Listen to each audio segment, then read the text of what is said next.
Hello, my friends, and welcome back to our channel. Today, we are going on a special journey. It's not just a history lesson, it's a true story. A story full of kings and queens, wars and revolutions, mystery and power. This is the story of Russia, one of the biggest and most powerful countries in the world. Have you ever wondered, how did Russia become so huge? Who were the powerful rulers of the Russian Empire? What really happened during the Russian Revolution? And how did Russia become the Soviet Union, then turn into today's Russia? Well, get ready, because we're going to tell you the full story in a simple and exciting way, perfect for English learners like you. So don't go anywhere. Like this video, leave a comment below with your favorite country in history, and let's begin. A long time ago, in the 9th century, there was no country called Russia. There were many small tribes living in the forests and plains of Eastern Europe. One important city was Kiev, which is now the capital of Ukraine. In the year 862, a Viking leader named Rurik came from the north. He was invited to rule the people because they wanted peace and order. Rurik started the first royal family, called the Rurik dynasty. Later, the city of Kiev became the center of a strong state called Kievan Rus. This was the first version of Russia. In 988, Prince Vladimir the Great accepted Christianity from the Byzantine Empire. He made it the official religion. This was a big moment in Russian history. It connected the people to Christian Europe and gave them a new culture. But after many years, Kievan Rus became weak. The royal family started fighting each other. In the 1200s, a new danger came from the east, the Mongols. In the 13th century, a terrible storm came from the east. It was the Mongol Empire, led by Genghis Khan's grandsons. They were strong, fast, and cruel in battle. In 1240, the Mongols destroyed Kiev. Many cities were burned. The Mongols didn't stay forever, but they made the Russian princes pay money, called tribute, every year. This period was called the Mongol yoke. But during this time, a new city started to grow stronger. That city was Moscow. The princes of Moscow were smart. They worked with the Mongols and slowly gained power. One important prince was Ivan I, also called Ivan Moneybag because he collected taxes for the Mongols and got rich. Later, in the 1400s, a bold prince named Ivan III, or Ivan the Great, stopped paying tribute. He said, "No more Mongols," and Moscow became free. Ivan III called himself Tsar, which means Caesar or emperor. He said Moscow was the third Rome, after Rome and Constantinople. This was the start of the Russian Empire. After Ivan the Great, his grandson became the most famous and most feared ruler in early Russian history. His name was Ivan IV, but people called him Ivan the Terrible.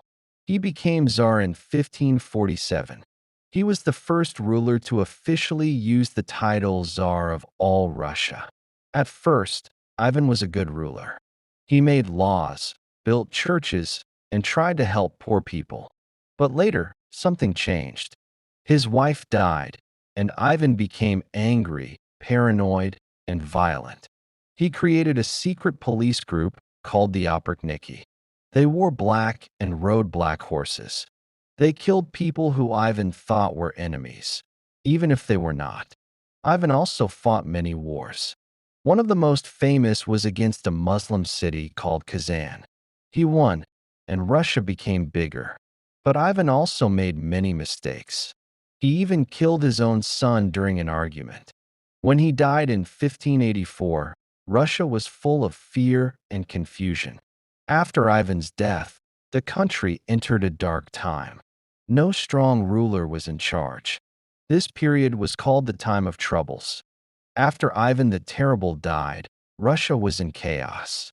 There were famines, wars, and no clear leader. Different people tried to become czar. Even a man from Poland claimed the throne. This time of confusion was called the Time of Troubles. But in 1613, something important happened.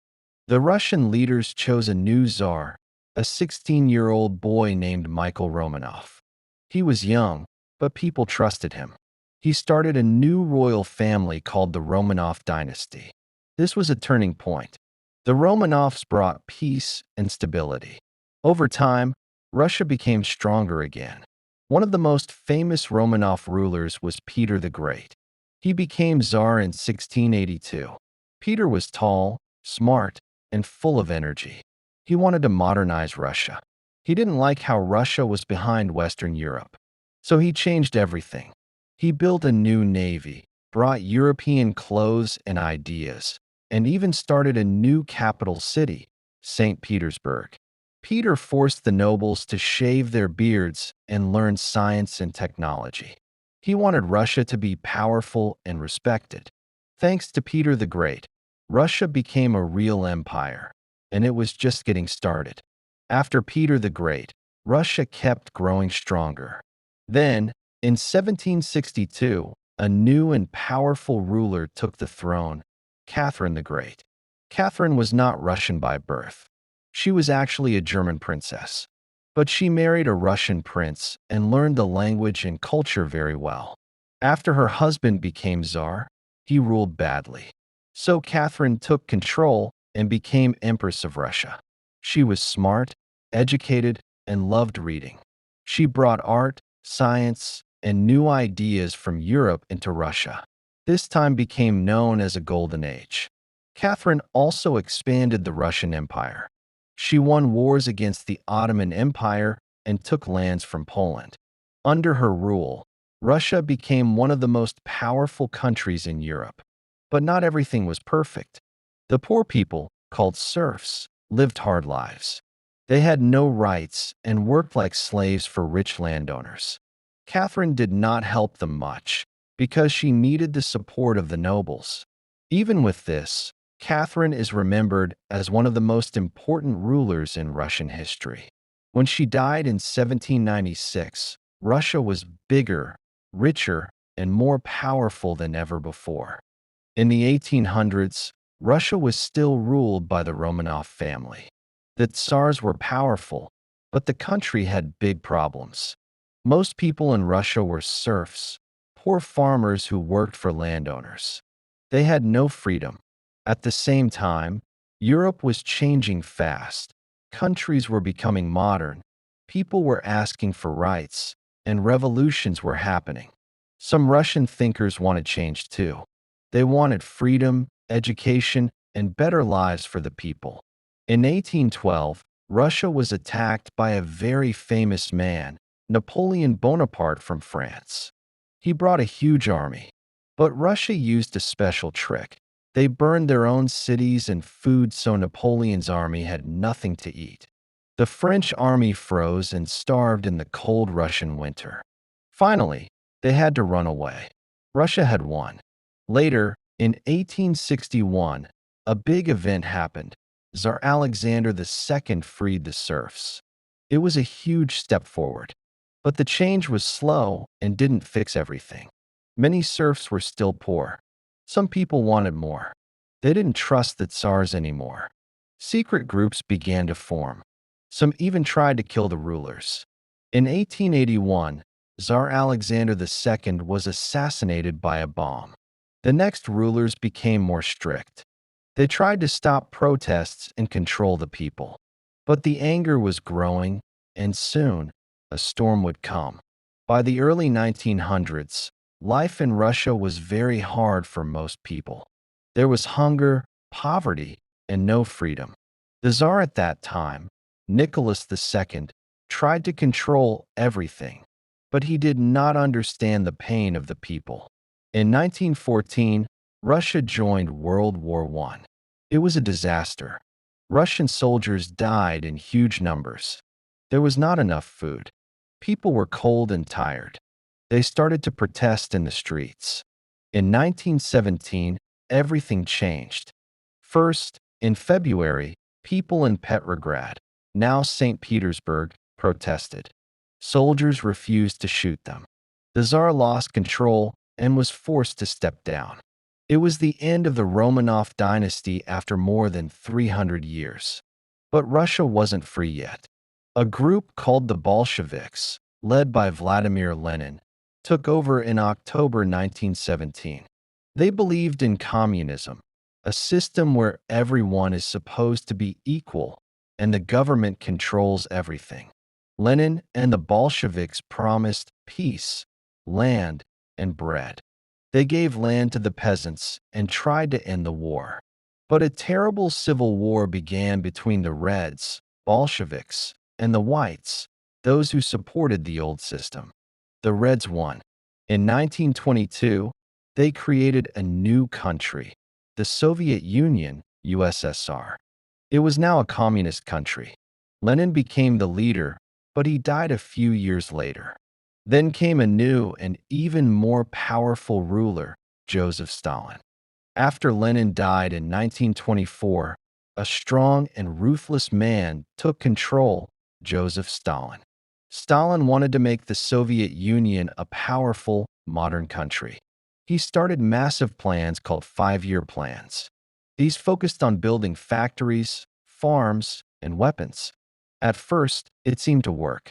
The USSR became industrial and strong. But the cost was terrible. Stalin forced millions of farmers to give up their land. If they refused, they were arrested or killed. Many people starved, especially in Ukraine, where a great famine called the Holodomor killed millions. Stalin also created a system of fear.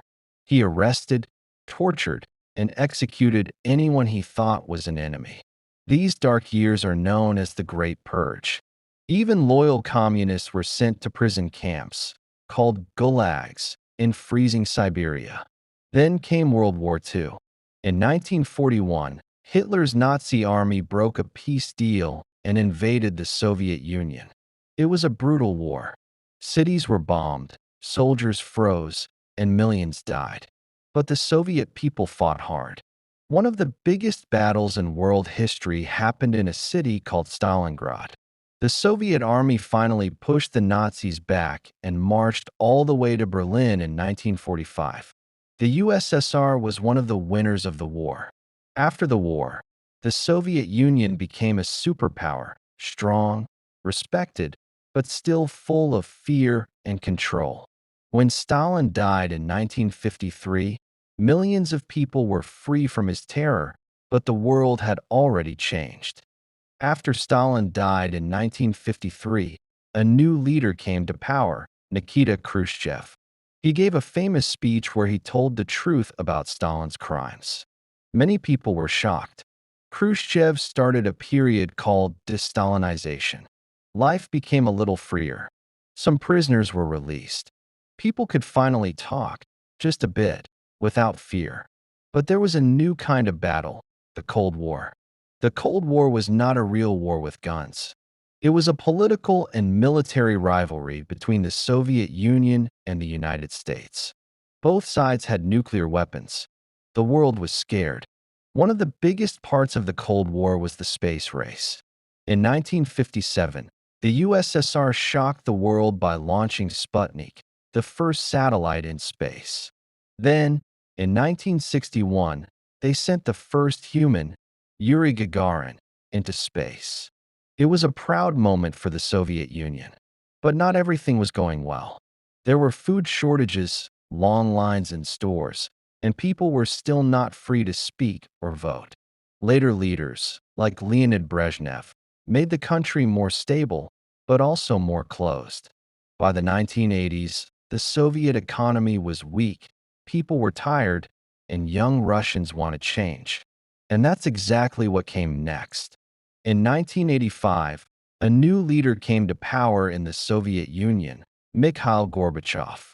He was younger and more open-minded than the old leaders. He knew the country was in trouble and needed big changes. Gorbachev introduced two important ideas. One, glasnost. This means openness. People could now speak more freely, read new books, and even criticize the government. Two, perestroika. This means rebuilding. Gorbachev wanted to fix the economy. He allowed small businesses and gave factories more freedom. At first, people were excited, but the changes came too fast and too slow at the same time. The economy got worse. Stores were empty. People were confused and frustrated. In 1989, countries in Eastern Europe, like Poland, East Germany, and Czechoslovakia, began to break free from Soviet control. The Berlin Wall fell. The world was watching. Then, in 1991, the biggest change of all happened. The Soviet Union collapsed. Many of its republics, like Ukraine, Georgia, and the Baltic states, became independent countries. Russia became its own country again, with Boris Yeltsin as its first president. It was the end of the USSR and the beginning of a new era. After the Soviet Union collapsed in 1991, life in Russia changed completely. Boris Yeltsin became the first president of the new Russian Federation. But the 1990s were hard. The economy crashed. Prices went up, salaries didn't. Many people lost their jobs. Crime increased. Rich businessmen, called oligarchs, took control of big companies. Ordinary people suffered. In 1999, Yeltsin chose a new, unknown man to lead Russia, Vladimir Putin. Putin became president in 2000. He was strong, confident, and promised to make Russia powerful again. Under Putin, the economy improved. Oil and gas exports brought money. Life in cities got better, but freedom became smaller. The government started to control TV, arrest critics, and limit protests. Some people supported Putin because he brought stability. Others were afraid of his growing power. Over the years, Putin stayed in power, either as president or prime minister. He changed the rules so he could stay longer. Some people called it democracy. Others called it a return to dictatorship. In recent years, Russia has been involved in wars and conflicts, including the annexation of Crimea in 2014 and a major war in Ukraine in 2022. These actions made Russia more isolated from the world. Still, Russia remains a large and powerful country with a rich culture, deep history, and a proud people. From ancient forests and Viking traders, to mighty Tsars and cruel wars, from revolution and red flags, to rockets in space and modern power. Russia's history is full of drama, pain, strength, and change. And now, you know the story, from beginning to today, in simple English. Now it's your turn. If you enjoyed this story, don't forget to like the video, comment "I love learning history in English," and subscribe for more simple English stories made just for you. Thanks for watching, and see you in the next one.